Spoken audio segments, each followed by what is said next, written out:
We're back with part 2, and we're diving headfirst into the most iconic, unhinged, and let's be honest, painfully emotional tug-of-war in TV history. Aidan versus Big. I was always team Aidan watching the show, but the more context I got, especially from Candace, I think I'm team Big. That's why I'm just surprised that this conversation is going this way. Like, you're basically saying that Aidan and her would have never worked out, even though a week ago you were like, she should have gotten together with Aidan. I'm an Aidan. Aidans are the best people in the world. Big's a shit. They are, but Carrie is the common denominator. She's the fucking problem. I got my heart broken when I was 18. Still to this day, I've never felt a pain like that. That's rude. We broke up for 3 months, but okay. Welcome back to another episode of First Rounds and Me, a First Rounds and Media production. We're back with part 2 of And Just Like That, Joe Pressed Play. And we're diving headfirst into the most iconic, unhinged, and let's be honest, painfully emotional tug-of-war in TV history. Aidan versus Big. We're unpacking why chaos feels like chemistry, whether bad timing is just rejection with better PR, and if choosing stable loves means settling or finally getting some damn peace. We're also diving into dating myths, emotional addiction, the red flags we romanticize, the safety we resist, and what Sex and the City got painfully right and hilariously wrong about modern romance. I know this is a very hot topic in our household and has been for the last couple of weeks. Aidan versus Big. Do you not agree? You seem like shell-shocked. Yeah, but I think I was always team Aidan watching the show, but the more context I got, especially from Candace, I think I'm team Big. And watching the movie, and not that I'm team Big, but I can sympathize with Big. You had a little bit more leeway towards him, and that's why I wanted to do this episode, because I think that is like from the television show throughout to the movie, obviously, and for more context for people, we had a Sex and the City trivia night hosted by Candace Bushnell herself, where you got to sit down and have like in-depth conversations with her about it. Probably gave you some more inside information, but then I think it speaks to like relationships and dating as a whole nowadays, where everybody almost has a Big or has had a Big in their life and has had an Aidan, and what that means for us in the context of relationships and how it all comes together. So we kind of need to break down Big as a human, because he was the one that was kind of like her big love, right? And she even says like, I'm looking for someone who is looking for love, real love, ridiculous, inconvenient, consuming, can't live without each other love. And I think that's what she felt like she had with Big for the longest time. So do you think that statement in of itself is romantic, or do you think it's actually like a massive red flag? I think it's true. The big love? The feeling that you get when you're fully invested in somebody and like you really want to be with that person. I think that's true. And then especially if somebody comes along right after that who's awesome, like an Aidan, where on paper they're the best. They're so kind, they're good looking, they treat you well, but there's not that emotional oomph and that it factor. And if you're going from one relationship to the next and the previous one had that it factor, I think it's real, and I think it's really tough to be with that second person. So I do agree with that in a way. Well, I think to myself, like, what that oomph and that it factor is, right? I think people can kind of like try to put their finger on it, but it's also hard to differentiate between like an oomph and that it factor versus like someone fucking with your nervous system, or perhaps even like your past patterns of like what you're used to, what you think love is versus like what real love is. But don't you think that that's two different things? In what context? There's the feeling of that person. So the feeling that she had for Big was so strong and so raw versus the way that Big treated her. Like, can't both things be separate? No, not in my mind, no. I think that like, what if Big just treated her well and then they ended up married and happily ever after? But then I don't think that I don't think it would have been as like oomph and as as it was. Do you think it was just oomph and because he messed with her? No, I think that there was definitely like that undercurrent of it, but I think it was because he was emotionally unavailable, because there was like this, like, it's like you're addicted to the chaos almost, and she was, and you could see throughout the things, like she was addicted to the highs and the lows that it gave her, and how it made her feel extremes, completely opposite. Then she falls in love with Aidan, right? She gets together with Aidan, and it's almost like she rebounds to this completely opposite human being who's like safe and stable and calm and kind and is so emotionally available and gives her absolutely everything, yet she rejects it at every turn. She picks it apart. She tries to find the flaws in it. Does she try and find the flaws, or is their lifestyle just not the same? Because that's how, again, I really like Aidan. I was such a team Aidan guy. Aidan lived in the country, and Aidan wasn't so successful. Aidan lived in the country to begin with. He had a country house. He was that kind of guy. Yeah. Right? He's simple. Right? Simple in what he liked, which is awesome. Carrie's not simple. Carrie likes bougie things. Carrie wants the grander things in life. So were Aidan and her compatible? I don't know. It seemed like always they had different lifestyles and they weren't aligning. Oh, I really didn't expect this conversation to go this way. You thought it was going to be so well, no, I just thought that you would be more open to like having a conversation about like why the two were kind of different and like what they did and also kind of what they represent. Like I feel like in our relationship, particularly in the past, you were always like, well, you wanted this like you were so used to dealing with like the chaos and like the oomph and all these kind of things, but you actually are more an Aidan, right? You're a self-professed Aidan. Yeah. You sit there and say that all the time, so that you're like the safe and like calm person and like you bring all of that into it, but yet you're sitting there saying that Carrie. But I wouldn't need Carrie, so you know. I'm just saying it's not like we're not talking about strictly in the context of Sex and the City. We're talking about in the context of like dating in general. Okay. So the fact that that's why I'm just surprised that this conversation is going this way. Like it sounds to me that you're basically saying that like Aidan and her would have never worked out, even though a week ago you were like, Aidan, she should have gotten together with Aidan. I'm an Aidan. Aidans are the best people in the world. Bigs are shit. They are, but maybe I'm just saying Carrie's not the best in the world. And you didn't say that throughout this entire. You just said that. But I've never been a team Carrie, so I'm always been a team Aidan. I love Aidan. Aidan's the best. Based on this conversation, I wouldn't assume that you did. I watched the movie, and the movie changed everything for me. Why did the movie change everything for you? Because Big gave very strict boundaries, and they got pushed, and they got pushed, and they got pushed. And then, but why did he have strict like about the wedding? Yeah, he didn't want the whole hoopla. And do you know why? Why? Because he had that in the past, right? But she had never had a wedding. So isn't that kind of selfish if you really think about it? Like I agree, like there were boundaries put in place, but like so all based on what he wants and how he wants it done. No, because I think I do agree with you, right? He had a marriage, she didn't have a marriage, she wanted this big thing. But also he wanted to be about them. And you could have a grand wedding that's still about you, but she was having a grand wedding, and in every article, she even says this, oh, it was my this, I wanted this, my wedding, my dress. Mm-hmm. And he was just a forethought in this whole entire wedding. She did the whole scandal, the whole shoot. So it got bigger and bigger and bigger to the point where he was just an add-on to his own wedding. Mm-hmm. And he knew that was going to happen. I think he knew, based on having a big wedding and based on all of the things that happened throughout their life, that he wanted to get married to somebody for love. And it didn't happen. And then he was the bad guy because he didn't show up. Well, you don't do that. You don't do that. You don't. Like he that. Did get pushed fully to the edge. Yeah, but then you make a decision beforehand. You don't leave. He tried to call. Yeah. I mean, try to call once. He didn't try to call once. He tried to call once. And then she put the little child put the phone in a cupcake bag. He called her the night before. And then he was like, everything's fine. Everything's great, blah, blah. And then the next day he called once. Get out of the car and you talk to her. You just leave. In any case, I think it opens up a broader conversation about timing and compatibility, right? And I think that that's where a lot of this kind of comes into play in terms of if you're meant to be, will you always find a way back to each other, or is it truly about timing? Does everything kind of have to go right in life for you to have that opportunity to be able to settle down with the person that gives you that oomph or gives you that Because even if you look at someone like Aidan and that entire context, everything was handed to her basically on a silver platter, but it was not the right person, even though all of the timing was right. Yeah. So what do you think about like timing versus compatibility? I think both. I think you and I are very compatible, but it was also a timing thing. If I had reached out to you, 3 months later, you probably would have been back in Australia, and I don't know, would we have actually tried to make that work? Who knows? If you actually lived in the whole other side of the world.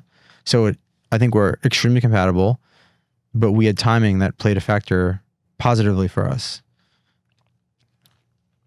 Yeah, I'll agree with that.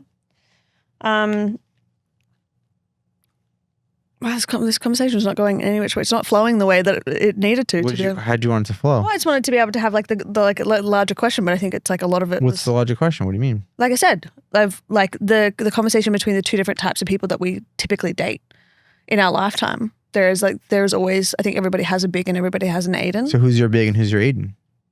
You're my Aidan. I'm your Aidan. In the sense that so you actually don't want to be. No, in the sense that like but this is where I think it comes out to play. It's not exactly like the show. It's not like the decisions that she made for her life, I don't think were correct. I personally believe that she should have ended up with Aidan. Okay. Like that's maybe controversial to the Sex and the City fan groups, but I think Big is not good for her. I think that this like constant pull back and forth of like someone who's experienced safe love and someone who's experienced chaotic love, and who I personally grew up in a very chaotic childhood where like that's what you're taught love is this high and this low, this push and this pull, this like type of feeling, whereas love actually should be calm and it should be safe and it should make you feel safe and it should come naturally in a lot of ways. Like, not to say that relationships are easy, of course they're not, but love and the love that you have for somebody and the availability of love that's given to you should be easy. Do you not agree? No, I wholeheartedly agree. But okay. Because to me, like, Big represents like passion and chaos and chemistry and inconsistency, right? Like, they're all the words that kind of come to my mind when I think about that. And whilst like the passion's really good, and the chemistry is really good, does passion and chemistry sustain a relationship alone? Can it? Yeah, I mean, I think in the whole argument, everybody should go for an Aidan. Yeah. Aidan's the best. That's what I said, yeah. I think that the common denominator is Carrie, which is maybe why it sounds weird that I'm kind of... No, so that's what I'm saying. Take her out of it. Yeah, like, okay. I have not been taking her. Yeah, I'm using it as a basis. Like, I'm using Sex and the City and Carrie and Big. Yeah. Big versus Aidan as a metaphor okay. So for... I've been a little bit confused here. Okay. Big represents something. Aidan represents something. Everybody's got one of them in their life. And like, what is actually right? Yeah, and I think the best quality about Aidan is his communication. Yeah. No matter how high or low things got, he was always trying to center things, and he was always trying to put himself in, let's say Carrie's shoes, which is the quality that I really loved about him. He always tried to be calm, and it's like a very loving quality, which I thought was awesome. I think there's a lot of people out there, like they always say, like don't marry the best sex of your life, right? Because it's like that is just one element of what somebody can give to you. And I think it's the same thing as like you shouldn't marry the big in your life. There is always going to be somebody that kind of gives you that chaos and that chemistry and that oomph and that it factor. And unless that it factor comes along with security and stability and communication and respect and love, then it's not worth it because it's not sustainable. A relationship's not sustainable without all of those things. It can't survive just off passion. A relationship can't survive just off of good sex. It can't. And so that's why I always think to myself of you as my Aidan, because I've had people who gave me massive amounts of like chemistry and passion and like, but wholeheartedly inconsistent and not emotionally available in any way, shape or form. And this is the type of relationship that people should be looking after versus something like that. Yeah, I think it's just a deeper love. I think that the big love is super passionate, like you said, super, there's a lot of chemistry. But I think if you can find an Aidan, it's a deeper love, someone that you're going to, in life there's highs and lows, but you know that person, you are always going to get through it, and that you're always going to have each other's support and be a team. That's kind of what Aidan is. He was, whenever there was something that was happening, he was there, and he was like, I'm going to get through this with you. Even cheating, she cheated on him, still found a way. But was very upfront and honest about the fact that like it really hurt him and it broke him and did all these kind of things. I think we can both agree that Carrie is the common denominator. She's the fucking problem. Big had his good parts. Aidan had his really beautiful parts. She's the fucking Looney Tune. All right, to wrap this up, I kind of want to think about this from, I know that I think we asked Candace this, but first and foremost, who do you think would have used First Rounds of Me, Big or Aidan? Or both? Aidan. Why? Because he was very intentional. He was very confident in who he was. And he's spontaneous, and he could just send a date to somebody, go to the local bar and get to know them. Yeah, I think he had the First Rounds on Me energy. Yeah, wholeheartedly agree. I think who would Big be? Big would be like a Raya. 100%, that's what I was saying. Right? He wouldn't go to like a local bar, a local coffee shop. He would have to be like bougie. Yeah, he wouldn't wait in a line. He would not, I don't know. And he'd be talking to too many people to be on first rounds. I was just about to say, I think that like the whole ethos of first rounds to me is very much tracks towards more of an Aidan. Like Aidan would be like a one woman person. He would be super intentional about what he was doing. He also, I don't believe that he would want to chat too much before a date either. He would want to like wait to see how everything kind of happened in person. Whereas Big, I feel like Big would be like a fuckboy in this day. Yeah, I don't think Big would chat too much on an app either. But I do think that. But I think that's pure laziness. Yeah, I think that he would just. Yeah, talk to many people. He'd probably try and take them all out. I don't think he would be a pen pal, but he'd, I think to wrap this up, I want to ask like one question, which I think is very deep, and but it speaks to a lot of what we were just talking about. And like, how do you think our dating history, shapes who we're drawn to? Me and you personally, or just in general? But you can speak from your perspective. Well, I think. If you go through the full dating spectrum, you're going to feel a lot of different emotions. And I think age is associated with that a lot. Mm-hmm. That's why, lately I've been telling people it's really good to date a lot in your 20s. And then by your late 20s or early 30s, you kind of really know what you want. Because you do need to get out there and you do need to be different versions of yourself. When you're 21, you're going to meet somebody else who's 21. They're going to give you some type of lust. But you're 21. How do you know what you want and how do you know who you are? When you're 25, you're going to learn from when you were 21. You're going to have some more serious relationship. And maybe that teaches you something. And maybe teaches like the morals and values you want in life. And then as you get older into that 29th, 30th, 31st year, you're like, well, this is what I want from life and this is what I want from a partner based on who I am and based on past experiences. So what was the question exactly? How our dating history shapes who we're like ultimately drawn to. So I think my dating history and people's dating history does shape who you're drawn to. I think, when I was younger, I think maybe I wanted more of a traditional physical relationship. Whereas then I got older, I was like, I want someone who's really intelligent, who's going to be a great mom, and someone who's going to push me. Like, yeah, I think I want someone who pushes me to be better. And that's like what I found in you. And I was like really, really intentional, like what I was looking for.